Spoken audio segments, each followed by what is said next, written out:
Hello there, everyone. Here we have another vintage AT&T telephone unboxing. I'm hoping this one will go better than the last one because, for one thing, my allergies are doing better, despite how I might sound right now. But more importantly, we have running water again, now that everything's been repaired, even though it broke again just 2 days after the initial break. And it was another part of the pipe that broke, wasn't even related to the initial breakage. But, then hopefully, lastly, this phone will actually be new in the box, unlike the other one, which may well have been damaged on the circuit board due to the battery having corroded and being plugged into the telephone.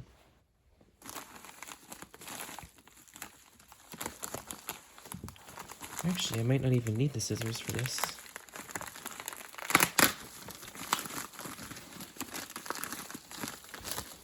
There.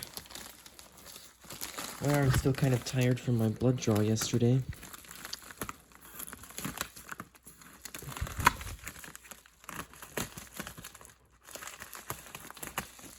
There we are. That's a little smaller than I expected. Well, that doesn't sound good. Hold on. I think these just came out of there. So that probably means the antenna is no longer with us, probably both antennas. That's sad. That is definitely a shame. Oh boy. Well, let's get this open and see what kind of damage there is, I guess. It's a good thing I didn't pay too much for these telephones.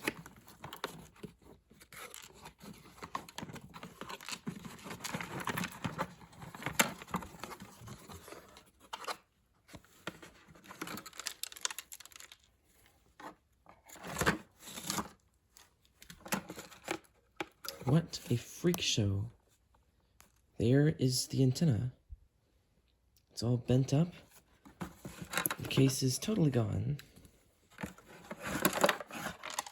Same story in the base.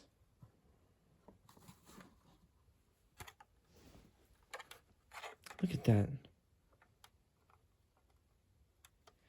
I don't believe I've ever had a telephone with a broken antenna before.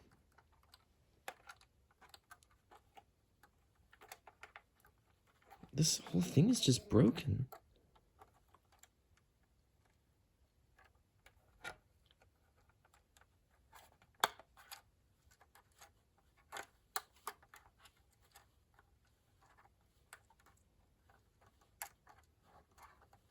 Alright, that might be fixed, kind of, now.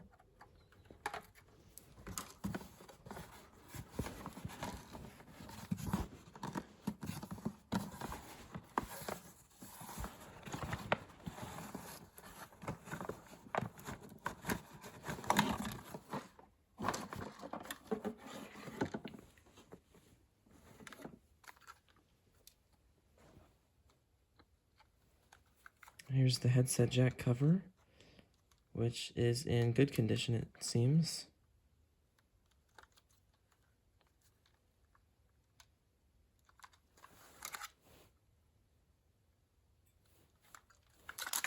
Oh, jeez.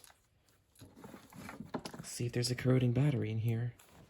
Let me just open this. Oops, the tripod got caught on a cord. Let me open this over top of this paper in case the battery's leaking.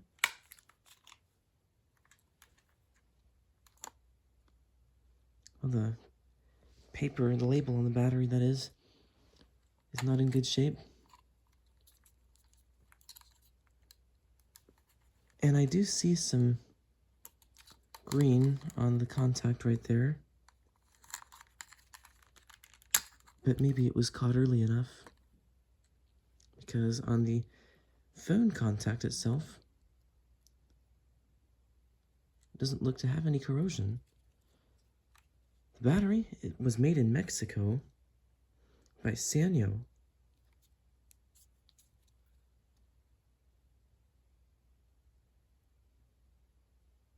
$3300. I'm not sure if that's a date code or not.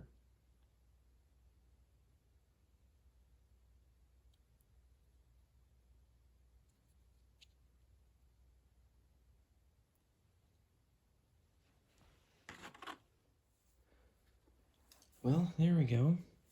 The battery obviously wouldn't work too well anymore, I don't think, because this phone may have been used. It doesn't really look like it's in bad condition, so who knows. That just fell out of the back. Another piece of the antenna. There's still more of them inside.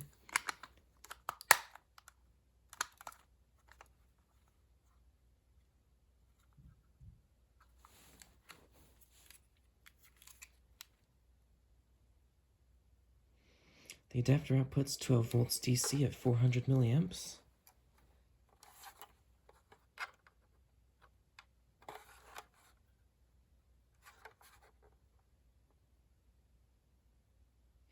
It actually says Lucent Technologies on it. That's pretty cool. I don't believe I have any Lucent branded equipment yet. Not until this phone. Well, I can't see what kind of power it wants to take, so... Since it didn't come with a manual,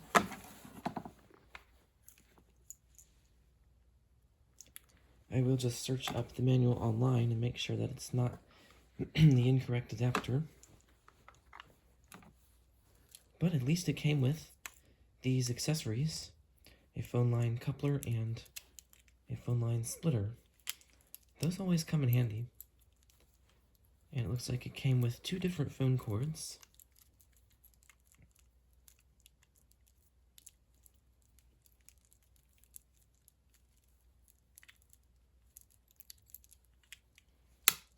The long and short cords. And astonishingly, neither of them are sticky in the slightest. This material tends to get very sticky over time.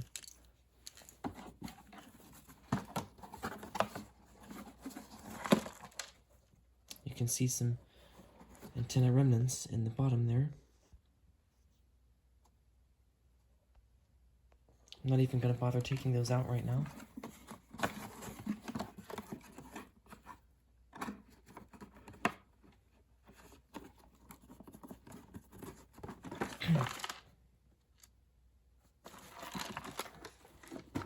And it did come with the belt clip, so that's always nice.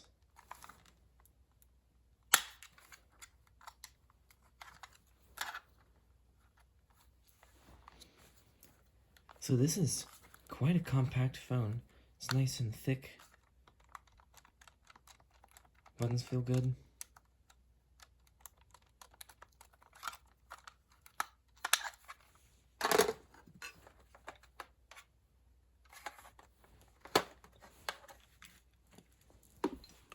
So that is pretty neat, but it's a big shame about the antennas. I think there are ways to get replacement coverings, or make replacement coverings for them. So I'll see what I can do about those. But that'll be it for this part of the video, until I get a new battery for this telephone. Alright, it's been quite a lot of time, but I managed to get the, what is this called? Just the plug, I guess, for the battery to be in what appears to be pristine condition. It wasn't really dirty to begin with, which is kind of a miracle. Here's the replacement battery. Oh, you couldn't even see the informations. And yes, this is a Castar battery, but I found that Castars don't seem to be any more or less inconsistent than other brands you can find on Amazon, and they're the cheapest of the bunch, so I just thought I'd buy Castars.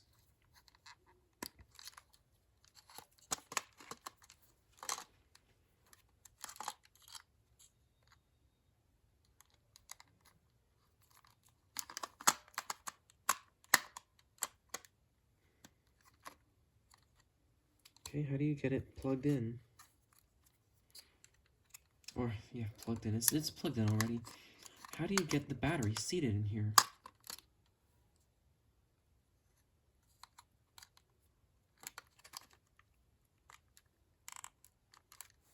Guess I'll just try it like that and see if the cover fits on. Oh, it does. Okay. Alright, well there we go. Let's see what this sounds like. I think the battery should have a charge.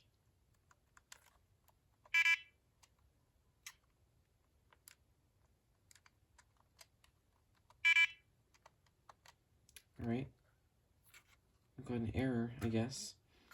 So that means either the base is necessary to be plugged in, in order for the handset to operate at all, or the battery is pretty much out of charge.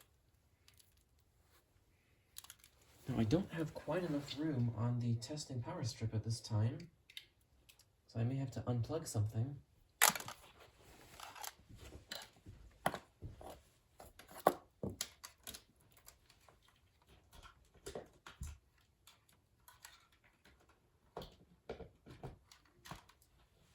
Okay, there we go.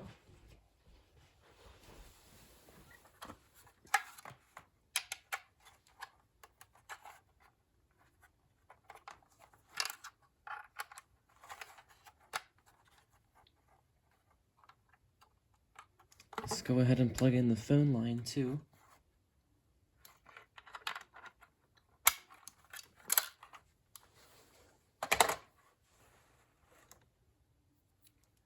It is charging and the lights are flickering. So it's possible the battery was just totally discharged.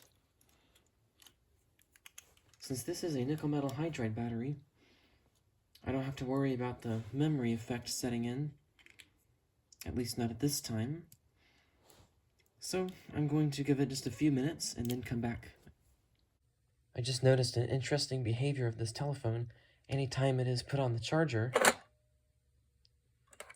the handset in use and page and mute lights both blink, or all three blink twice, with the one on the base blinking a little bit before the ones on the handset.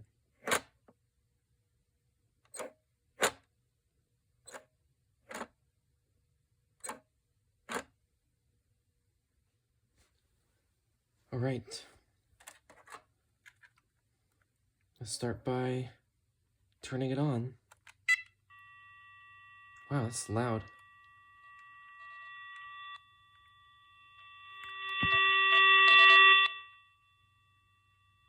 Seems to be getting some interference, maybe.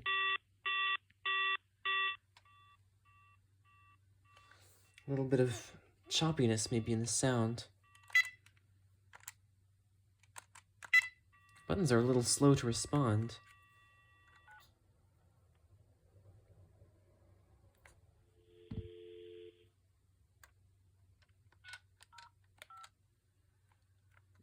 Jeez, the sound of the tone seems to be a bit inconsistent too. Oh, I timed it out. Okay, this isn't going too well so far. Now what?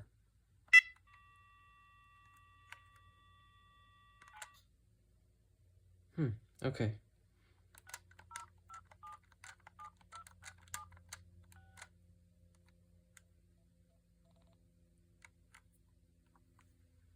The number you have reached, 605-767-2676, is not in service. If you feel you have reached this recording in error, please check the number and try your call again. Thank you. The number you have reached, 605-767-2676, is not in service. If you feel you have reached this recording in error, please check the number and try your call again. Thank you. The number you have... And I am sorry if you're hearing any background noise at this time.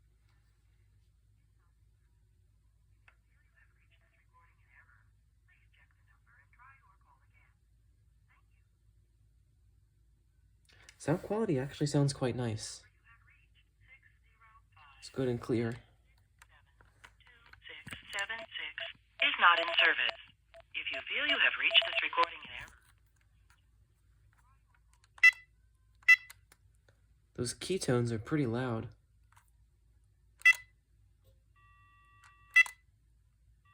Alright, that seems to have worked.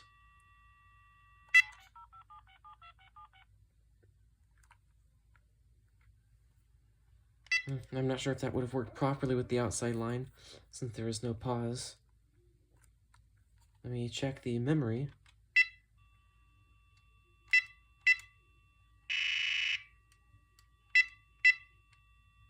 Nope. Evidently there's nothing programmed in there. Let's see if we can store something in here.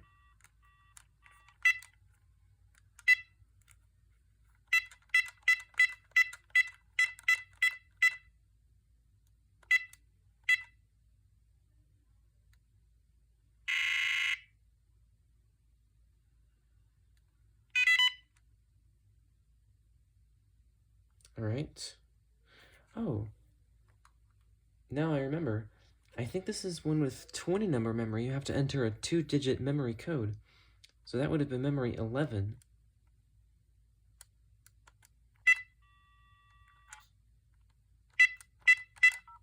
Yeah. Alright. Now I'll check some of the other memories.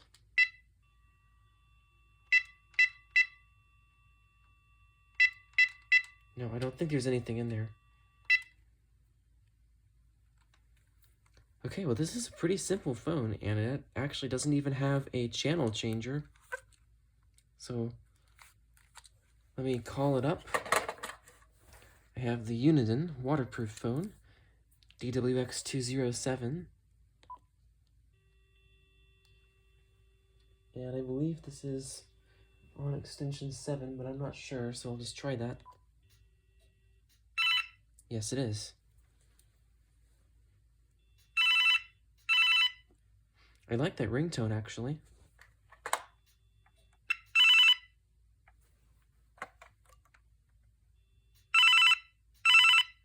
No indicator on the bass, which is odd, but it does have auto talk. Alright, hello, hello, testing, 1, 2, 3, -4, -5, -6. Feedback Freak Show time? Is it Feedback Freak Show time? Nope, I don't think it is. Seems to have decent outgoing audio. That's on the middle volume level, and it doesn't sound too bad. It's a little echoey, but that could just be because I have both of these phones right next to each other. So I'll leave a testing message. Oh, actually, I guess I could have checked the mute function.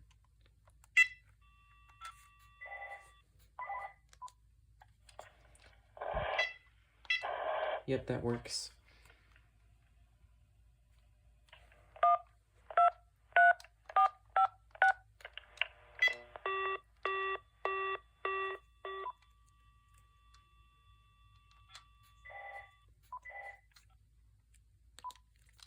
Alright, let's just hang up into the bass.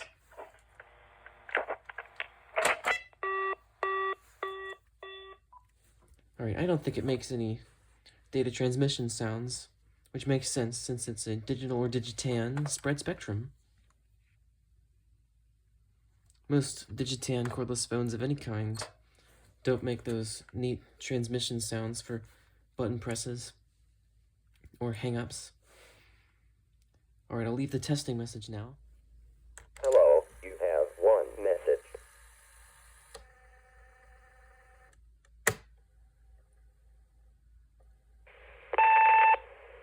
This is a testing message from the AT&T 9410 900 megahertz Digitan spread spectrum cordless telephone. And this is the first testing message being left on my potential new testing answering machine, which is the pre-Casio PhoneMate 9870 Anatan dual cassette 2-line answering system. Alright, I am now in the other room. If the range reaches over here, which it sounds like it is, working just fine, especially since this phone has a great amount of sidetone, I may have to go ahead and record that into the camera. Seems like this phone is working just fine. Unfortunately, with the belt clip on at least, it can only be hung up button side down. Although, since there's no caller ID screen, there wouldn't really be any advantage to hanging it up with the buttons face up. Goodbye.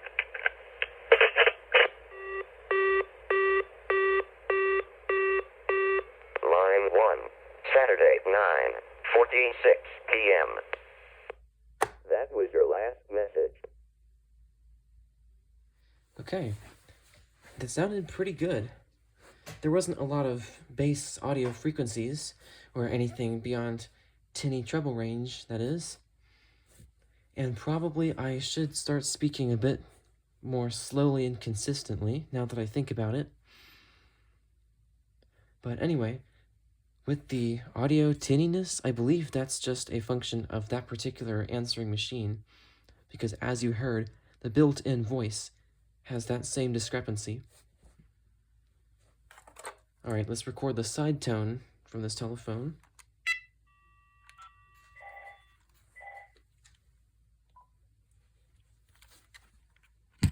Oh, yeah, let me mute the other phone.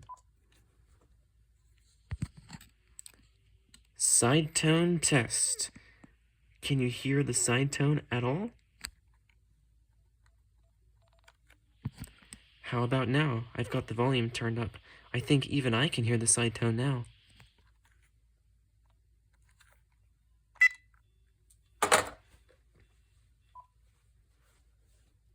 Alright, so of course it is a bit of a tragedy with these antennas, but at least the functionality is not impacted at all. Now, since this is a very small and kind of sharp point, I'm definitely going to find a way to get this covered up somehow. And this is just a flimsy little wire, so I'll see if I can get a covering for it too. But overall, this seems like a really neat, compact 900 megahertz or 900 megaligahertz cordless telephone. Oh yeah, lastly is the page button.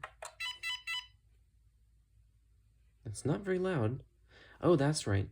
I read in the manual, which I found online, that if you just press it, it does a paging, and if you press and hold it, then it enters handset locator mode.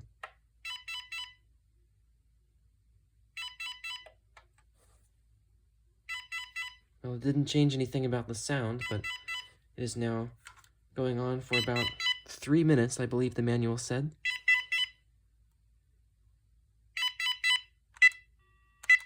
And come to think of it, I did not explore this ringer button.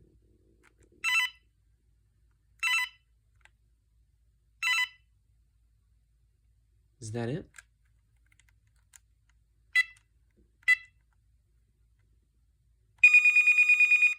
No, it's not it. Jeez, that's shrill. And so is that.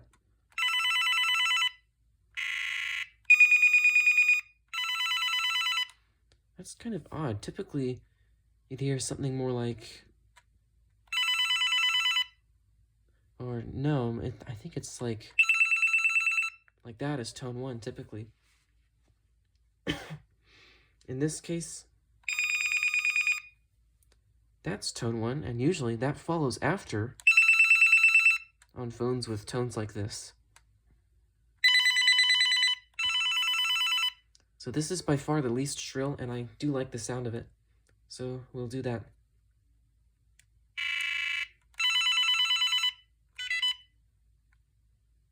Alright.